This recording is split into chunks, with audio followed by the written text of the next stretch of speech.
Fala galera, tudo bem com vocês? Já assistiram o nosso vídeo sobre viagem no tempo? Para entender o assunto de hoje, é de suma importância assistir sobre Alfred Bielek. Vou deixar aqui nos cards, considerem essa a continuação da história ou um complemento, já que alguns acontecimentos são ao mesmo tempo. Não é nenhuma novidade que tanto a Marinha como o Exército e a Aeronáutica dos Estados Unidos realizam os mais variados tipos de experimentos com o propósito de utilizar tecnologias como armas. Mas desmaterializar um navio e o deixar invisível, será que é possível? Se preparem para mais uma viagem no tempo totalmente não linear. Eu sou Vanza Alonso e você está no Nieva TV.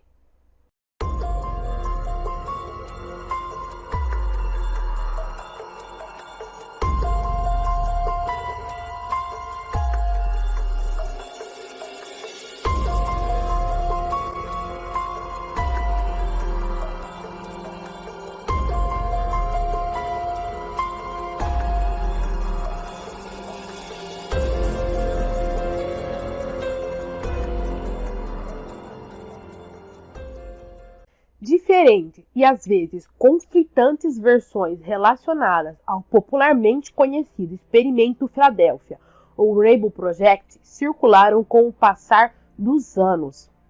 Você já ouviu sobre ele? A mais sensata, sustentada por teóricos da conspiração, relata que em pleno verão de 1943, no meio da Segunda Guerra Mundial, os Estados Unidos da América estavam em uma tensa batalha travada contra os submarinos nazistas e resolveram criar um aparato marítimo para evitar que minas e torpedos destruíssem sua frota, já que os alemães tinham desenvolvido a mina magnética, que não precisava ter contato direto para explodir. Simplesmente detectava o casco do navio e quando este se aproximava, ela disparava. Mas essa história já está no meio do caminho. Vamos para o início dela, no comecinho da década de 30. Havia muita especulação no meio acadêmico sobre assuntos que envolviam invisibilidade e 3 doutores da Universidade de Chicago resolveram fundar o Instituto de Estudos Avançados de Princeton para revolucionar a mecânica da época. Os 3 principais envolvidos, ninguém mais, ninguém menos que John Hutchinson, Kitchener e rufem os tambores, Nikola Tesla, que segundo rumores estava se comunicando com alguém de fora do planeta e seguia suas recomendações ao pé da letra. Agora, guardem essa informação que ela vai ser bem importante lá na frente.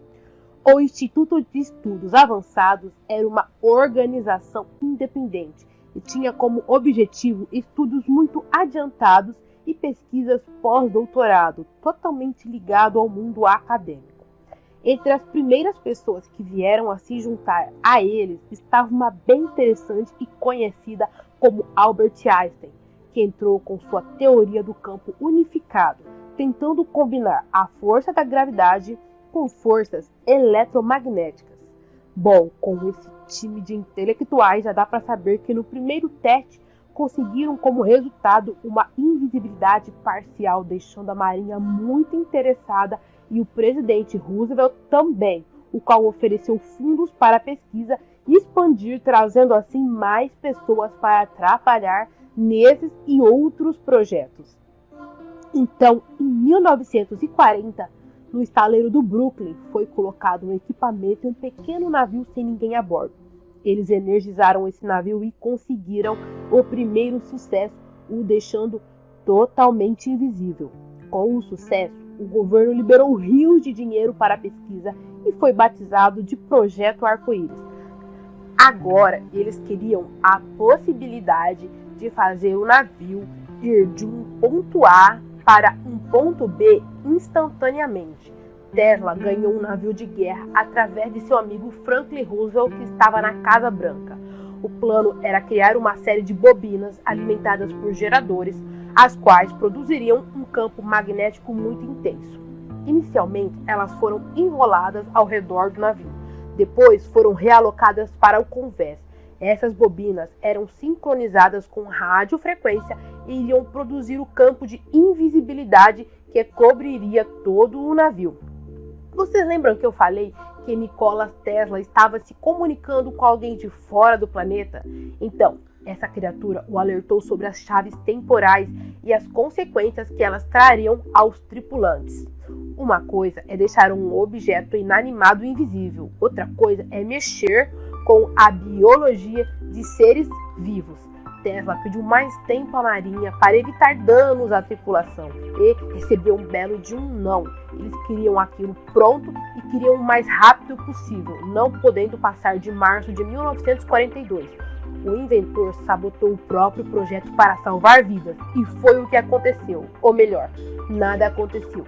Quando o equipamento foi ligado, Tesla renunciou ao projeto, deixando a responsabilidade agora na mão do Dr. Franklin Hannon, alter ego do Dr. von Neumann, que trouxe um homem chamado David Hilbert, o primeiro a definir realidades múltiplas, e tudo o que significava em termos de um ponto de vista da matemática, porque ele traçou o caminho para que veio se tornar o Projeto Filadélfia, ou Experimento Filadélfia.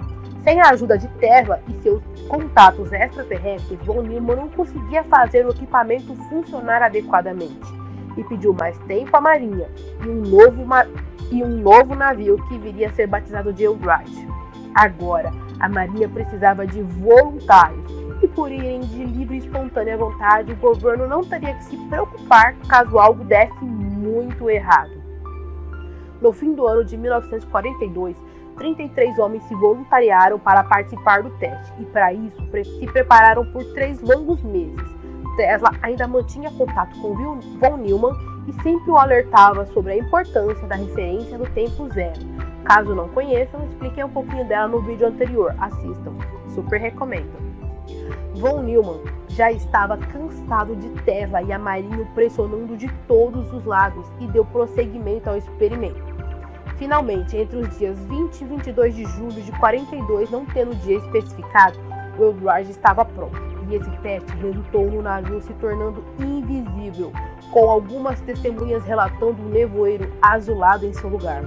Após 20 minutos, ordens foram dadas para desligar os equipamentos e assim reapareceram novamente no porto, mas algo estava muito errado. Os tripulantes que estavam sobre o convés não estavam nada bem, todos desorientados e com náuseas. Von Neumann sabia então que com certeza não tinha resolvido a equação humana, como Tesla havia avisado, e pediu mais tempo à Marinha. A resposta veio e a data limite era 12 de agosto de 1943.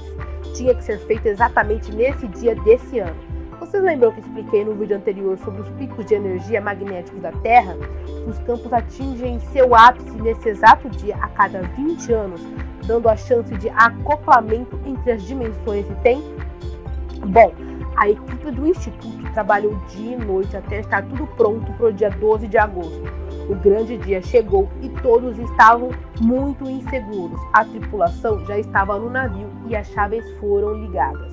E por cerca de 60 segundos, tudo parecia bem. A Marinha tinha a sua invisibilidade ao radar, mas não a olho nu. I don't believe this. The Eldridge is beginning to fade, sir. She's gone. I didn't think it was possible. She's radar invisible. Congratulations, Doctor. Looks like you've just taken the entire German fleet out of this war.